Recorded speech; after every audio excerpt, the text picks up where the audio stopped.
Berdasarkan studi terhadap sekelompok besar orang dan berfokus pada kesamaan yang kita miliki. Pendekatan nomotentik menggunakan metode kuantitatif seperti eksperimen, penelitian, korelasi sosial, dan lain-lain. Definisi pada nomotentik yaitu pendekatan biologis mengkaji komponen biologis dari perilaku dan gangguan manusia dan menunjukkan adanya penyebab biologis dari perilaku dan gangguan tersebut.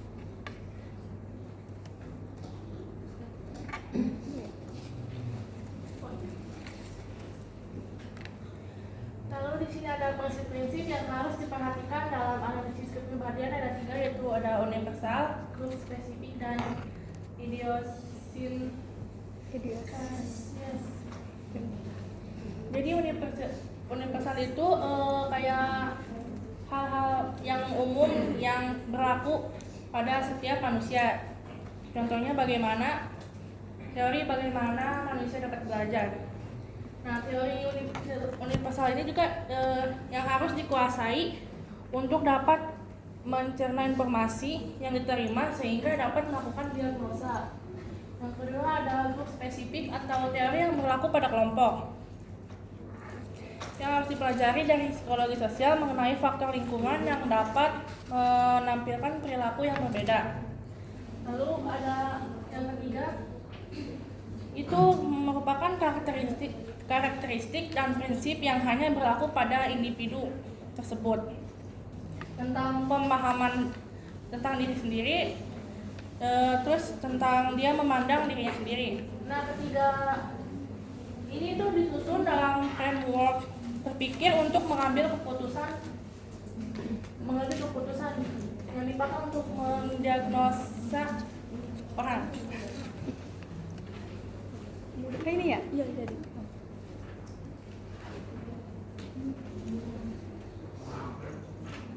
Lalu Sandberg mencoba menata kembali kepribadian dengan tinjauan sistem berikut, yaitu kepribadian adalah suatu sistem yang memungkinkan individu secara khas mengkombinasikan dan memproses masukan-masukan biofisika dan lingkungan sehingga menghasilkan tingkah laku tertentu dalam berinteraksi dengan sistem sekelilingnya yang lebih luas.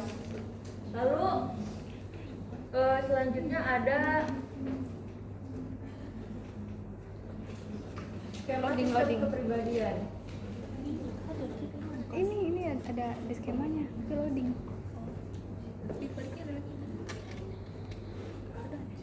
Ini loading.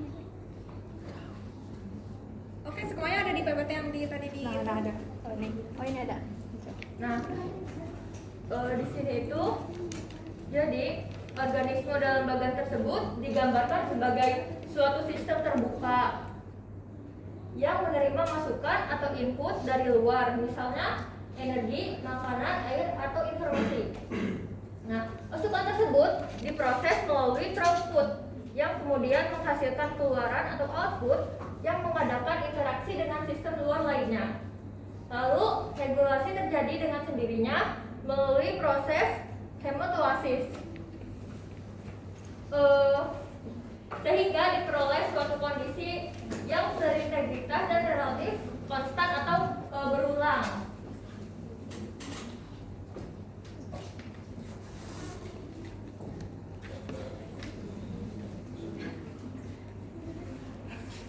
Ya, tentu perlu mengetahui individunya sendiri, yang kemudian akan menghasilkan stimulus, lalu menghasilkan respon. Untuk kemudian dia menyesuaikan diri atau beradaptasi dengan lingkungannya. Nah, ini ini itu kayak personality system yang kemudian akan diolah internal sistemnya. Apakah dia akan bersikap bagaimana cara kita mempersepsikan sesuatu, yang kemudian akan memiliki control system yang di dalam sistem kognitif.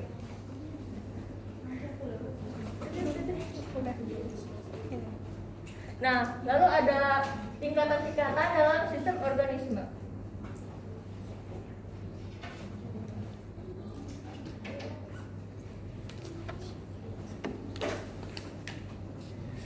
Setiap sistem memiliki substansi di dalamnya dan menjadi bagian dari suprasistem. Sandberg, Tyler, dan Taplin menggambarkan 7 tingkatan sistem yang diperkenalkan oleh Miller. Tingkatan tersebut adalah Ini. ada sel, organ, persona, kelompok, organisasi, sosial, dan supranasional. Dari urutan di atas, tampak bahwa kegiatan untuk menggambarkan kepribadian seseorang yang menjadi tujuan dalam psikodiagnostik mencakup hal yang luas. Misalnya, dengan beranjak dari konsep sistem kepribadian tersebut, maka seorang pemeriksa atau diagnostikus perlu meninjau beberapa aspek dan mencoba untuk menyaringnya melalui seperangkat media bantu seperti yang telah digunakan oleh terdahulunya.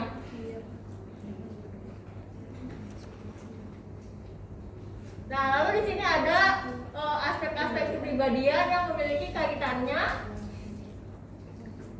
dengan pengumpulan data psikodiagnostik. Nah, di sini ada kecerdasan atau intelijensi, bakat atau kemampuan khusus yang istimewa, minat dan perhatiannya, sikap-sikap, motif-motif, keterampilan pembuatannya, emosi-emosi. Ya. Lalu ada kematangan kestabilan, cita-cita dan fantasinya, kemudian kesosialannya atau interpersonal, lalu keakuannya, inisiatif dan kreativitas, daya tahannya, daya analisis,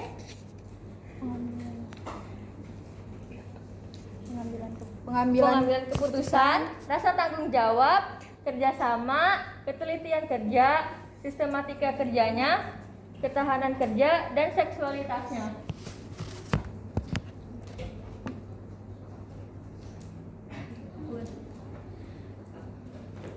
Lanjut, ada 2 proses utama psikodiagnostik. Proses-proses dalam psikodiagnostik, ya. Menurut Janis 1969 menetapkan 2 proses utama dalam psikodiagnostik, yaitu proses informal dan proses formal. Nah, pertama dari proses informal. Proses informal dalam kehidupan keseharian terhadap suatu proses yang biasa digunakan dan praktis, yaitu menilai orang lain melalui kesan atau impresi yang diperoleh tentang orang tersebut. Terutama saat pertama kali bertemu, efek yang timbul dari impresi pertama kali sering menjadi sangat penting untuk relasi selanjutnya. Walaupun impresi merupakan peristiwa dalam persepsi, tetapi faktor emosi memegang peranan penting di samping adanya unsur penilaian membuat kesimpulan. Oleh karena itu, impresi terkadang bukan suatu patokan untuk menilai secara objektif, bahkan dapat dikatakan lebih banyak unsur subjektifnya. Kesalahan dalam impresi banyak terjadi, baik dari segi penilai, pemeriksa, maupun yang dinilai. Lalu ada proses formal. Dalam proses formal ada 2 pendekatannya, yaitu pendekatan klinis dan pendekatan objektif. Yang pertama ada pendekatan klinis. Tujuan dari pendekatan ini adalah memperoleh gambaran kepribadian individu untuk selanjutnya, menetapkan terapi atau treatment apa yang paling sesuai untuk individu tersebut. Oleh karena itu, metode yang digunakan biasanya metode langsung, yaitu kontak langsung dengan individu yang sedang diperiksa dengan menggunakan metode bantu seperti observasi, interview, analisis dokumen pribadi, dan tes. Interview yang dilakukan dapat berupa interview terstruktur atau asosiasi bebas. Sedangkan analisis dokumen pribadi dapat melalui media buku harian, surat-surat pribadi, biografi atau autobiografi atau status atau story di media sosial. Namun juga dapat memanfaatkan metode tidak langsung, yakni melalui tes-tes proyeksi. Lalu yang kedua ada pendekatan objektif. Usaha-usaha untuk mengukur kemampuan individu serta kepribadiannya dengan lebih objektif membuka perkembangan ke arah psikometri atau pengukuran psikologis, statistik dan Penghitungan kuantitatif memegang peranan penting dalam pendekatan objektif ini. Validitas, reliabilitas, standarisasi, penentuan norma, dan kriterium menjadi bagian yang penting dalam mengonstruksi suatu materi tes yang objektif. Banyak materi tes yang telah dikembangkan mulai dari tes intelijensi, self-inventory, personality inventory.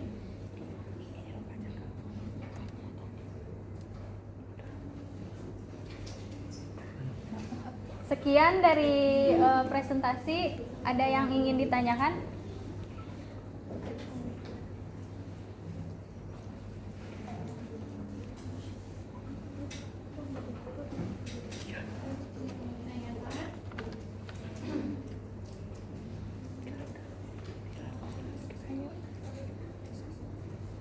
Yang ingin bertanya langsung aja, jangan malu-malu.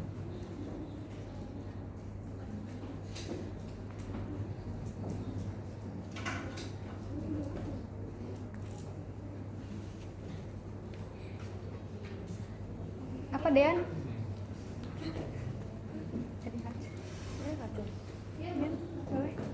Boleh jelasin lagi nggak ya skema sistem kepribadian? Yang mana teh? Yang ini ya? Jelasinnya pakai bahasa apa?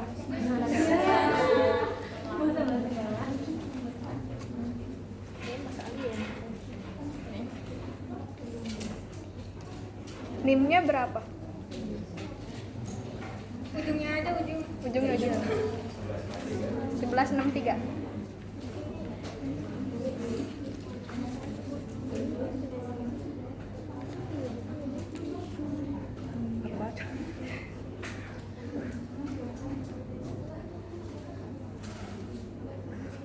Ditampung.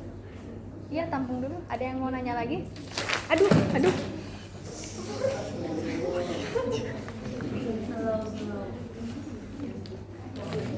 Siapa?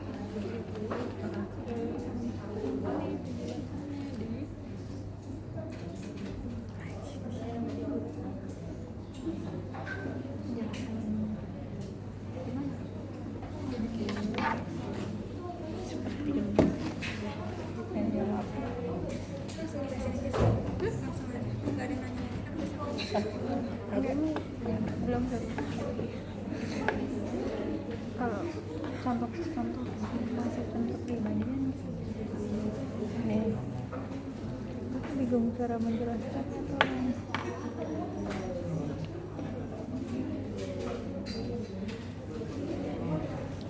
Oke, misalnya ada energi.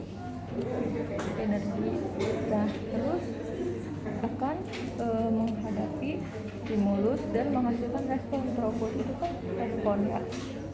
Kemudian dia tuh menyesuaikan diri dari lingkungan. Nah, ini memiliki gambar Mungkin kayak contohin aja sih, contoh ceritanya gitu. ya contoh ceritanya. Coba searching aja di Google. Nggak ada kepribadian. iya padahal ketika gue yang satunya tambahin deh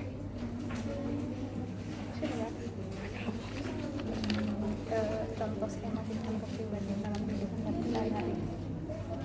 Contoh skema sistem kepribadian. Skema sistem kepribadian. Jangan contoh aja.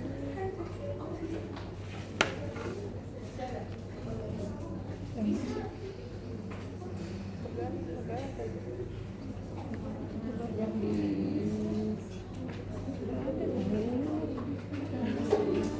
ini kayaknya buku lama ya, kayak diketiknya masih pakai mesin ketik.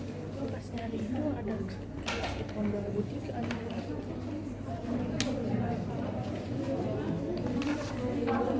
Gue sedang berusaha.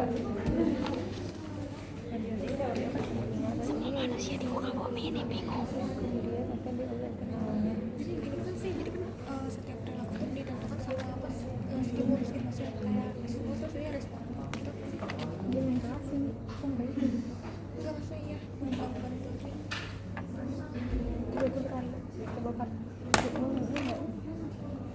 Jadi si pusat kontrol sistem ini tuh dari diri kita. Iya, jadi kan nanti kan nih atau kemudian akan diolah dengan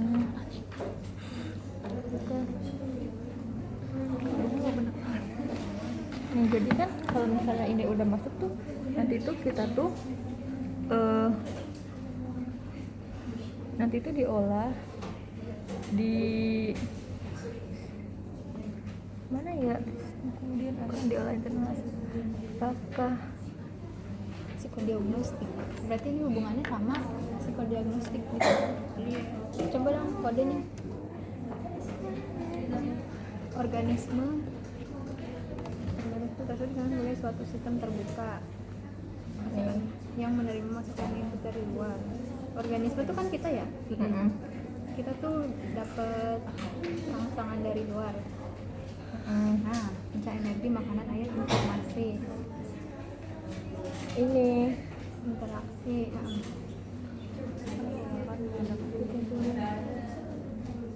Hemostatis. Lalu di sini tuh nanti tuh kita tuh akan mengeluarkan apa gitu? Iya.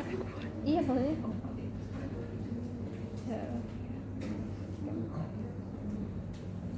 Apakah ini tuh yang kemudian iya kurang lebih gitu emang ini dari apa ya?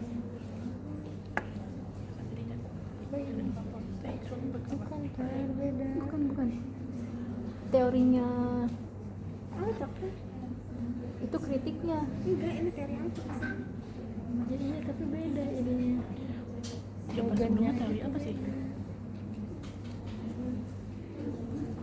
Dah.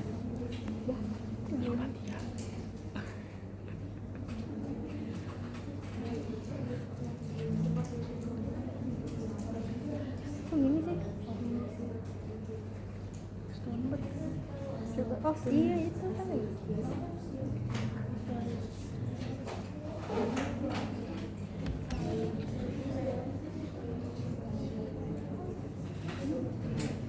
Coba tanya lagi, ada yang nanya lagi ya? Gitu, gituin aja dulu.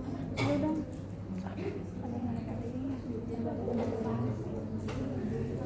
Ada yang ingin bertanya lagi?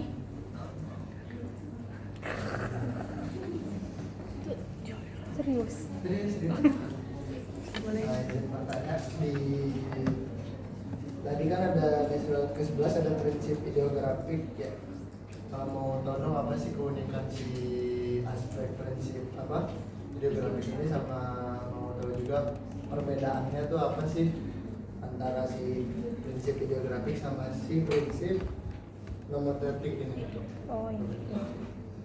Perbedaannya Perbedaan dan keunikan. perbedaan dan keunikan ideografis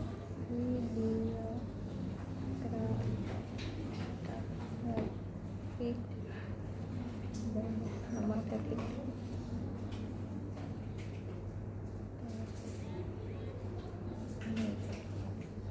BIM-nya berapa? 11 11.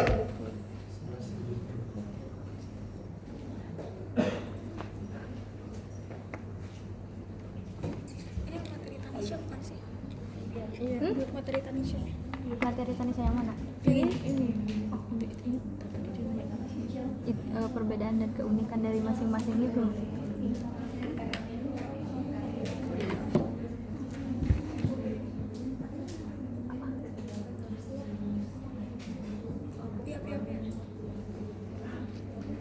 Iya. Iya.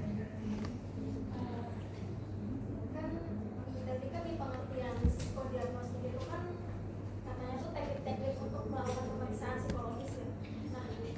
Nah, boleh dijelasin ulang nggak gitu kalau misalkan si tekniknya itu maksudnya gimana gitu? Apakah dia tuh tekniknya kayak sebatas alat ukur atau ya ada hal lain gitu?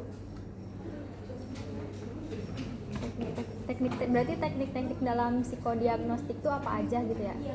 Terus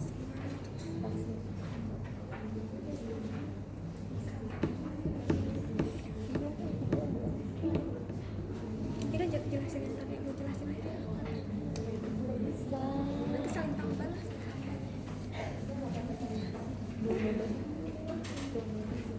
Maaf ya, maaf. NIM-nya berapa?